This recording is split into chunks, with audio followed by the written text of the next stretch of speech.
అక్షర పరబ్రహ్మని ధ్యానిస్తూ ప్రారంభిస్తున్నానండి. గత వీడియోలో మనం ఋగ్వేద మంత్రాలు రెండిటిని చూసాము. దాని ప్రకారం దేవుడు ఎటువంటి వాడు అంటే, అతనితో సమానమైన మహిమ గాని, సామర్థ్యం గాని, ఐశ్వర్యం గాని, ఇంకా స్వరూపము గాని ఎవరికీ లేదు అని ఒక మంత్రం నుంచి, అలాగే అటువంటి ఉత్తమ గుణ లక్షణాలు కలిగిన ఆ పరమేశ్వరుణ్ణి తప్ప ఇంకెవరిని ఉపాసించకూడదు అని ఎవరికి చెప్పబడిందండి? మనుషులందరికీ చెప్పబడింది. చూడండి ఒకసారి మంత్రాలు కూడా ఓ మనుష్యులారా అని మొదలయ్యాయండి. ఈ 2 ఋగ్వేద మంత్రాలే కాదు, ఇప్పటివరకు మనం తెలుసుకున్న ప్రతి మంత్రంలోనూ కూడా ఆ మంత్రం ఎవరిని ఉద్దేశించి చెప్పబడింది అంటే మానవులందరినీ ఉద్దేశించండి కదా! కాబట్టి దేవుని దృష్టిలో, శాస్త్రం దృష్టిలో మానవులందరూ సమానమే. అందరికీ కూడా ఆ ధర్మం తెలియాలి. అందరూ కూడా ఆ ధర్మాన్ని ఆచరించాలి. దేవుని ప్రసన్నతకి నోచుకోవాలి. మానవ జీవిత లక్ష్యమైన అత్యున్నత పదవి అయిన మోక్షానికి అందరూ చేరుకోవాలి. ఇది కదండి వేదం ఉద్దేశ్యం అని స్పష్టమవుతుంది. కానీ ఇవే విషయాలు నేను ఆల్మోస్ట్ అన్ని వీడియోల్లోనూ కూడా చెప్తున్నాను కదా! మానవులందరికీ కూడా ఈ ధర్మం వర్తిస్తుంది. మానవులందరూ కూడా ఈ ధర్మాన్ని తెలుసుకోవాలి, పాటించాలి. వారికి ఇష్టమైన భాషలో తెలుసుకోవచ్చు, ఇష్టమైన గ్రంథం ద్వారా తెలుసుకోవచ్చు, ఇష్టమైన మహనీయుల్ని అనుసరించవచ్చు. కానీ ఎవరైనా సరే ఈ ధర్మాన్ని మాత్రం తెలుసుకోవాలి, పాటించాలి, దేవుడి ప్రసన్నతకి నోచుకోవాలి అనే ఉద్దేశ్యంతో ఈ వీడియోలు చేస్తున్నాను కదా! అయితే వ్యక్తుల మధ్య ఐక్యత నేటి అవసరం అని చెప్పిన వీడియోకి ఒకరు ఒక కామెంట్ చేశారండి. అదేమిటి అంటే, నీది తిక్క సోది, ఈ సోది వల్ల ఏం ఉపయోగం లేదు అని. ఐక్యతను తీసుకొచ్చే విషయాన్ని గ్రంథాల ద్వారా తెలియచేస్తూ ఉంటే దానివల్ల ఉపయోగం లేదు అన్నారు అంటే వారి వద్ద వేదమైతే ఉంది కానీ వేద సారం లేదు అని అర్థమవుతుందండి. ఎందుకని? వేదం అందరిది అన్నట్లుగా అందరినీ ఉద్దేశించి వేదం చెప్తుంటే ఇది మాకే, మాదే, ఇతరులది కాదు, ఇతరుల గ్రంథాలు వేరే ఉన్నాయి, ఇతరుల దేవుడు వేరే ఉన్నాడు, వాళ్ళు వేరు మేము వేరు, అటువంటిది ఆ గ్రంథాలతో ఈ గ్రంథాన్ని పోల్చొద్దు అని అన్నారు అంటే వారి వద్ద వేదసారం లేదు అనే కదండి అర్థం. అలాగే శాస్త్ర ప్రకారం నడుచుకుంటేనే నీతి పరంగతి అని చేసిన వీడియోకి ఒకరు కామెంట్ పెట్టారు, నీ సుత్తి వినలేకపోతున్నాము, నువ్వు ముందు హిందువేనా చెప్పు అని. దేవుడు చెప్తున్న విషయాలను ఏ కల్పితము కల్మషము లేకుండా ఉన్నది ఉన్నట్లుగా మీ ముందు పెట్టి, దేవుడు కోరేది ఇది, శాస్త్రం నిర్దేశించేది ఇది, శాస్త్రానుసారం ప్రవర్తిస్తే మనకి ఉత్తమగతి అయిన మోక్షం లభిస్తుంది అని చెప్తే అది వారికి సుత్తిలా తోచిందట. ఇంకా నువ్వు హిందువేనా అని అడిగారండి. హిందూ ధర్మం ఏం చెప్తుందో తెలిస్తే ఈ ప్రశ్న అడగరు కదండి. అందుకే మరొకసారి మరికొన్ని విషయాలను మీ ముందుంచాలని ఈ వీడియో చేస్తున్నానండి. వేదం అందరినీ ఉద్దేశించి చెప్తుంది కదా ధర్మం, కాబట్టి వేదాన్ని సార్వజనీనం అనాలండి. కానీ కొందరికి మాత్రం అది హిందువులకే అన్నట్లుగా ఎందుకు అర్థమవుతుందో నాకైతే తెలియదండి. కానీ వేదం మాత్రం సర్వ మానవాళి హితం కోరుకున్నది కాబట్టి యూనివర్సల్గా మాట్లాడుతుంది. కానీ ఎవరికైతే ఆ సౌభ్రాతృత్వం లేదో, ఆ సోదరతత్వం లేదో వారు మాత్రం తమ స్వంత ప్రయోజనాల కోసం, సొంత లాభం కోసం ఏదో ఆశించిన వారైన కారణంగా వేదాలనైతే కలిగి ఉన్నారేమో కానీ వేద జ్ఞానాన్ని కలిగి లేరు అని ఈ విధంగా ఆటంకపరుస్తున్న వారిని ఉద్దేశించి అడగాల్సి వస్తుందండి. ఏమి ఆశించి మీరు వీటికి అడ్డుపడుతున్నారు అని. వేదమైతే చాలా స్పష్టంగా తెలియజేసింది కదండి.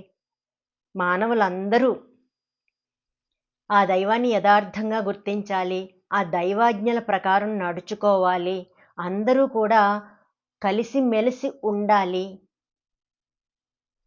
దేవుడి విషయంలో ఒకే అభిప్రాయం మీదకి రావాలి, విద్వాంసుల పని వారిని అలా తీసుకురావడమే అని యజుర్వేదం 23వ అధ్యాయం 3వ మంత్రం ద్వారా మనకి ఇంతకుముందే తెలుసండి. ఏ విద్వాంసో గాయత్ర్యాది ఛందో అర్ధ విజ్ఞాపనేన మనుష్యాన్ విదుషః కుర్వంతి సూచ్యా ఛిన్నం వస్త్రమివ భిన్నమతాన్యనుసంధ తత్యైకమత్యే స్థాపయంతి తే జగత్ కళ్యాణకారకా భవంతి. ఏ విద్వాంసులు గాయత్రీ మున్నగు ఛందస్సుల అర్థములను చూపుచు విడిపోయిన ఈ మానవ జాతిని ఒకే అభిప్రాయం మీదకి బ్రాకెట్లో మతము అని ఇవ్వడం జరిగిందండి, తీసుకువస్తారో వారు చినిగిన వస్త్రాన్ని సూదితో కుట్టినట్లుగా ఈ ముక్కలైపోయిన మానవ జాతిని ఏకం చేసిన, ఏకాభిప్రాయం మీదికి తీసుకువచ్చిన జగత్ కళ్యాణకారకులు అనబడతారు అని అంత గొప్పగా శ్లాఘించినప్పుడు ఆ పని చేస్తున్న వారిని వీరిలా విమర్శిస్తున్నారు, ఇది ఏ ప్రయోజనము లేదు, ఇలా చెప్పడం వల్ల ఏ ఉపయోగము లేదు అంటున్నారు అంటే వీరికి వేదసారం అర్థం కాలేదనే కదండి అర్థం. వేదం మనుషులందరినీ సంబోధిస్తూ మంత్రం చెప్పింది, వారందరినీ పాటించమన్నది ఒకే ధర్మం. అదేంటండి? ఈ 2 మంత్రాల ద్వారా, కిందటి వీడియోలో చెప్పిన 2 ఋగ్వేద మంత్రాల ద్వారా పరమేశ్వరుడు ఎటువంటి వాడో చెప్పింది. అటువంటి పరమేశ్వరుణ్ణే మానవులందరూ ఉపాసించాలి, ఇతరులను ఉపాసించకూడదు అని చెప్పింది. అంటే వేదం ప్రబోధిస్తున్నది ఏకేశ్వరోపాసన అండి. మరి దానికి భిన్నంగా బహుదైవారాధన చేస్తున్న వారికి లేదు, శాస్త్రం ఇలా చెప్పింది కాబట్టి మీరు ఆ ఏకేశ్వరుని గుర్తించండి, ఆయననే ఉపాసించండి అని చెప్పడం తిక్కసోది అవుతుందా అండి? దానివల్ల ఏ ప్రయోజనము లేదా అండి?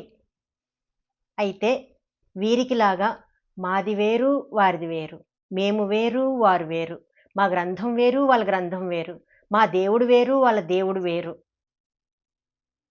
మేము గొప్ప వాళ్ళు తక్కువ, మాది గొప్ప వాళ్ళది తక్కువ, ఇది పోల్చడం అవుతుందా అండి? మీరు ఏ గ్రంథాన్నైనా చదవండి, కానీ ఆ గ్రంథంలో ఉన్న ధర్మాన్ని అనుసరించండి, ఎవరి భాషలో వారు చదువుకోవచ్చు అని చెప్తే అది గ్రంథాల మధ్య పోలిక తేవడం అవుతుందా అండి?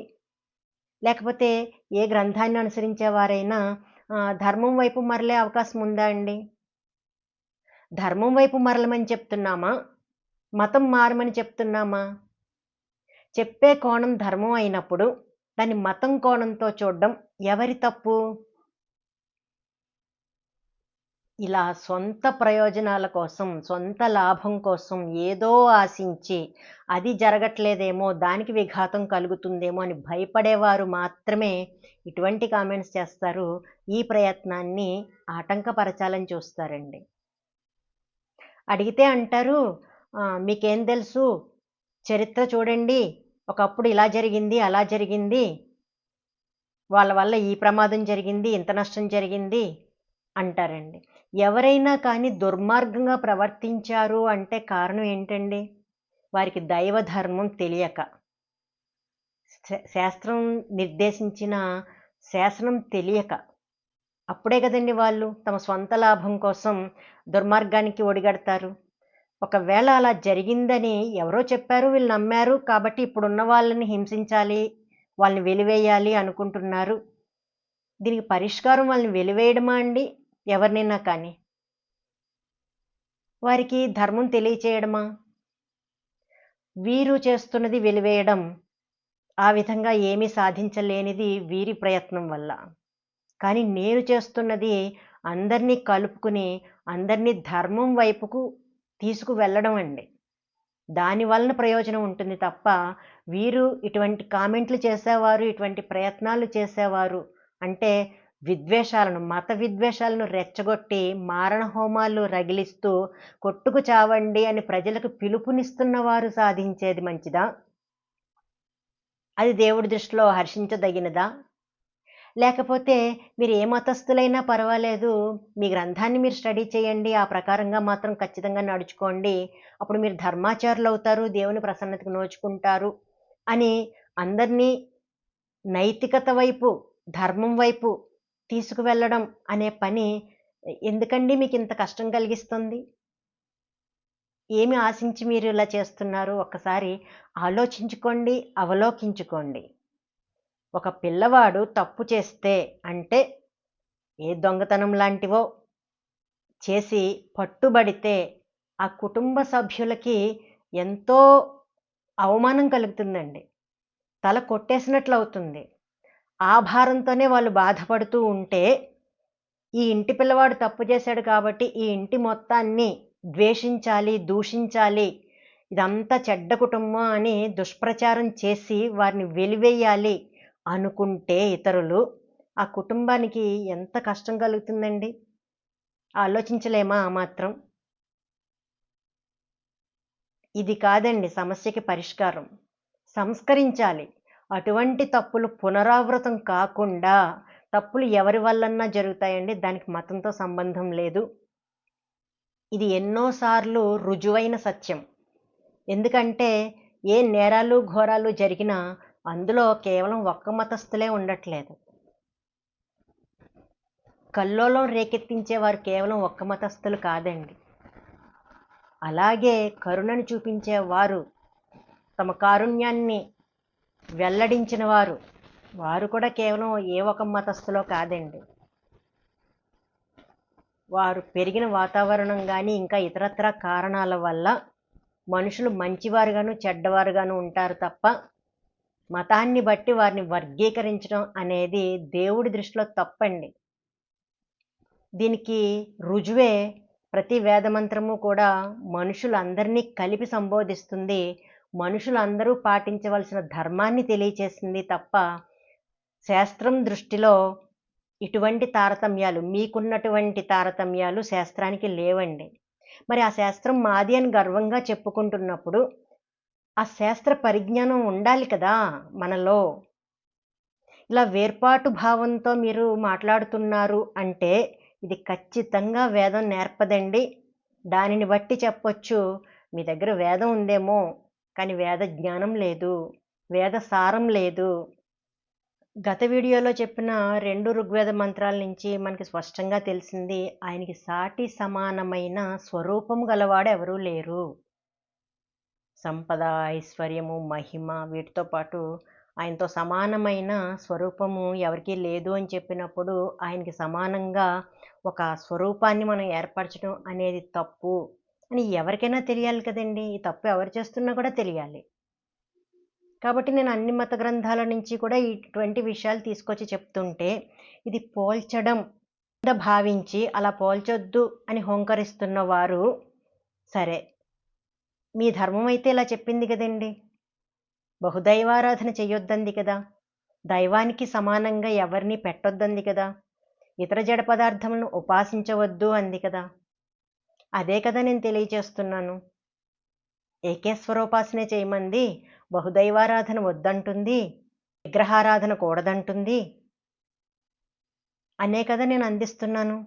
అందులో మీకు వచ్చిన నష్టం ఏంటండి? ఈ ధర్మం తెలియదగినది కాదా? ఆచరించదగినది కాదా? ఇది సార్వజనీనం కాదా? ఇంత స్పష్టంగా శాస్త్రం ఏం చెప్పిందో తెలియచేస్తున్నాను కాబట్టి నన్ను మీరు వ్యతిరేకిస్తున్నారు అంటే మీరు ఇంకేదో ప్రయోజనాన్ని ఆశిస్తున్నారు, ఇంకేదో మీ స్వలాభానికి విఘాతం కలుగుతుందని భయపడుతున్నారు. కాబట్టే వేద ప్రచారాన్ని అడ్డుకుంటున్నారండి. నిజానికి ఇలా చెప్తున్న వారిని, అంటే ఈ వేదాన్ని ఇంత సరళీకృతం చేసి సామాన్యులకి సైతం అర్థమయ్యే భాషలో ప్రచారం చేస్తున్నందుకు ఇలా చేస్తున్న వారిని మీరు ప్రోత్సహించాలా, నిరుత్సాహపరచాలా, నిందించాలా అని మీకు మీరు ఆలోచించుకుంటే చాలా మేలు కలుగుతుందండి. ఎందుకంటే మీరు జ్ఞానులు అని నేను అనుకున్నాను. ఈ జ్ఞానాన్ని అందరికీ ఈ విధంగా పంచడం వల్ల మేలు కలుగుతుంది అని నేను గుర్తు చేస్తున్నానండి. మరి తమది అనుకున్న గ్రంథం ఏం చెప్తుందో ఆ అనుకుంటున్న వారికే తెలియనప్పుడు అది వారిది అనుకున్న గ్రంథం నుంచి మీకేం అర్థమవుతుందండి? కేవలం ఇతరులది అనుకున్న గ్రంథంలో లోపాలు ఎత్తి చూపే తాపత్రయంలో పడి మనది అనుకున్న గ్రంథంలో మనం తెలుసుకోవలసిన పాటించవలసిన ధర్మాన్ని నిర్లక్ష్యం చేస్తున్నాము. నన్ను అన్నందుకు నాకు ఏ బాధ లేదండి. ఎందుకంటే నేను పరమేశ్వరుణ్ణి మెప్పు పొందదలిచి ఈ పని చేస్తున్నాను. ఆయన చెయ్యమన్న పని చేస్తున్నాను. ఆయన చెప్పమన్నది చెప్తున్నాను. ఎవరేమనుకున్నా నాకు వచ్చిన ఇబ్బంది ఏమీ లేదండి. కానీ కొందరిని పక్కదారి పట్టిస్తున్నారు. తమరు సైతం విశాల దృక్పథంతో ఆలోచిస్తే ఎంతో మేలు జరుగుతుంది కదా. ఎందుకంటే నేను సామాన్యురాల్ని. నా ప్రయత్నం స్వల్పం. కానీ మీరు పెద్దవారు, గొప్పవారు, పండితులు, జ్ఞానులు కదా. మీరు తలుచుకుంటే ఈ పని ఇంకా ప్రభావవంతంగా చేయగలుగుతారండి. సమాజాన్ని చాలా చక్కగా శాంతియుతంగా ఉండేలాగా తీర్చిదిద్దగలుగుతారండి. దయచేసి ఆ స్వార్థాన్ని వదిలిపెట్టండి, పరమార్థాన్ని గ్రహించండి, ఆ దిశగా పయనించండి. అలా పయనిస్తున్న వారికి చేయూతనివ్వండి. అలా కానప్పుడు నిజానికి మీరు వాస్తవంగా కోరేదేమిటి? మిమ్మల్ని మీరు ప్రశ్నించుకోండి. వేద ధర్మాన్ని సామాన్యులకు సైతం అందేలా ప్రచారం చేసి అందరూ దానిని పాటించేలా సమాయత్తపరిచి తద్వారా అందరూ ధర్మాచారులు అయ్యేలా చేసి సమాజం సమతా మమతలతో శాంతి సౌఖ్యాలతో ఉండేలా చూడడం అనేది వేదం కోరుతుందా అండి? లేక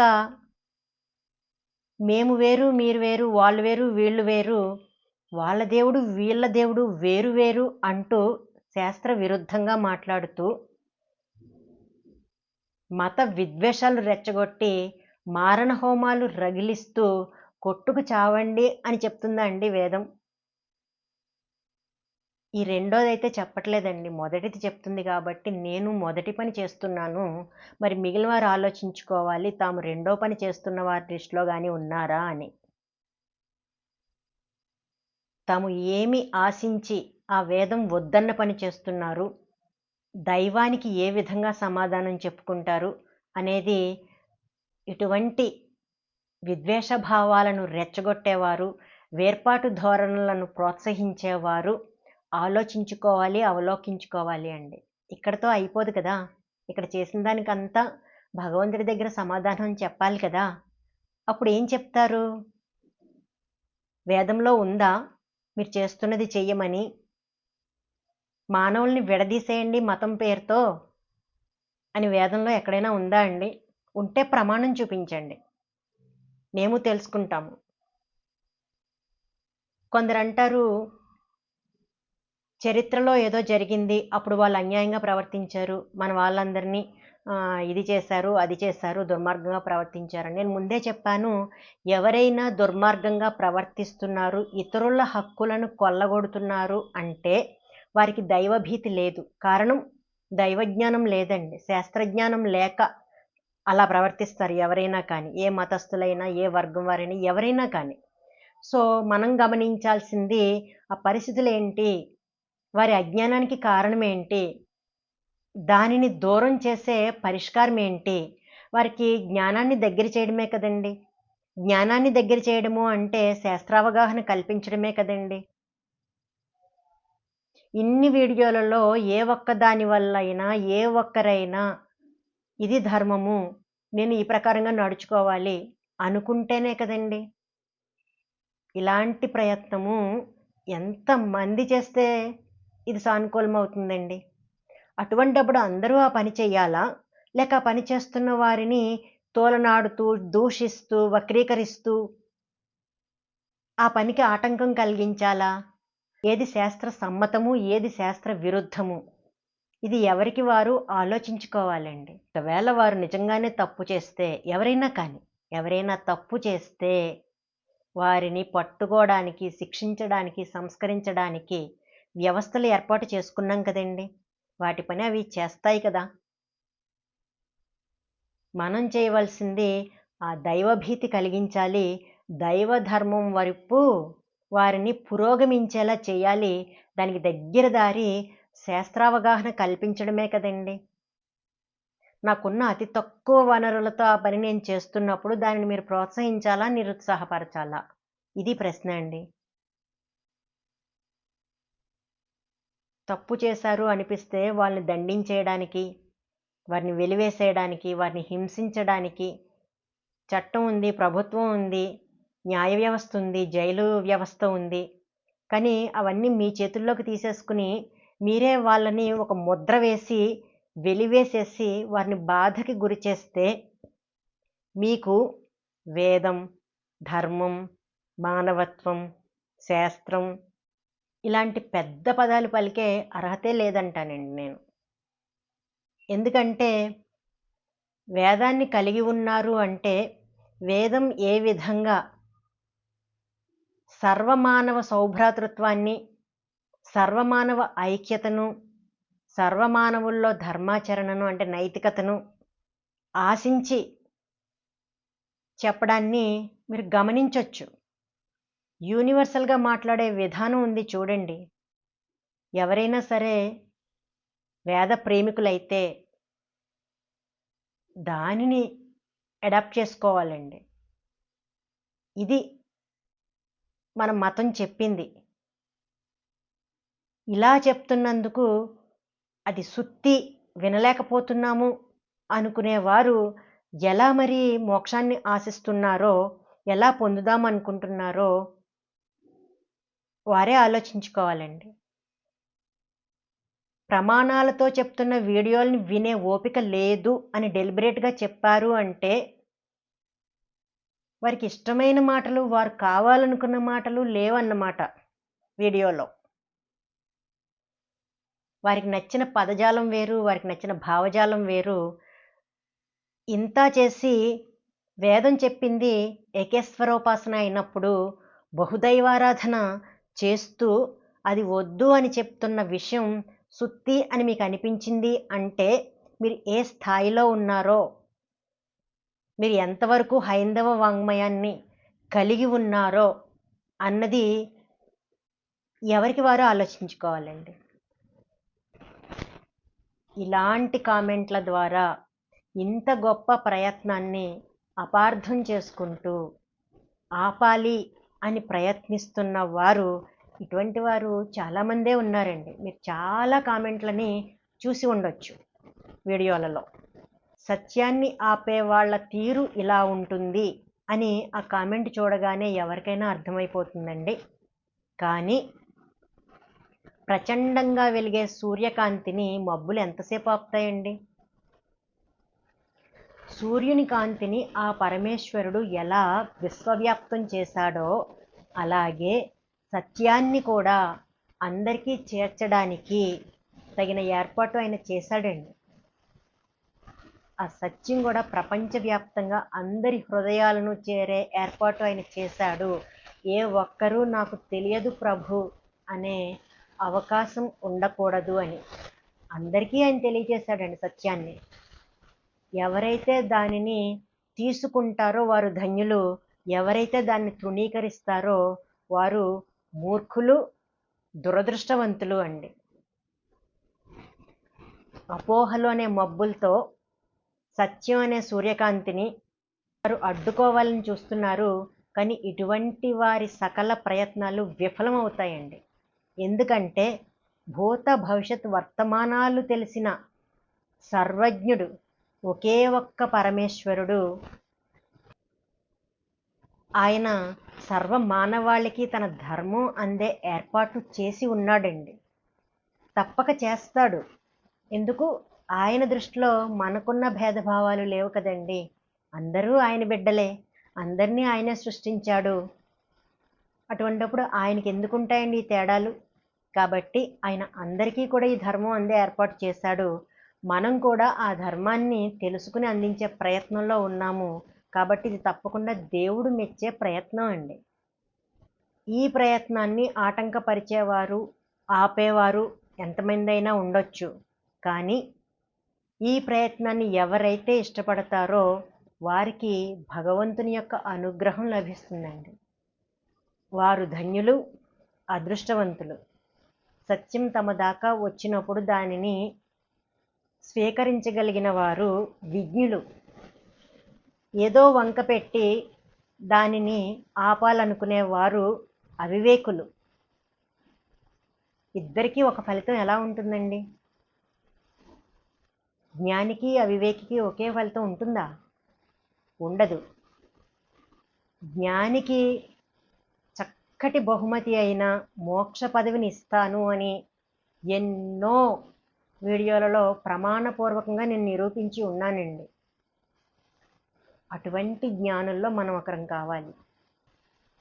అంతే తప్ప ఎంత అసూయతో రగిలిపోయి ఎలాంటి కామెంట్లు పెట్టినా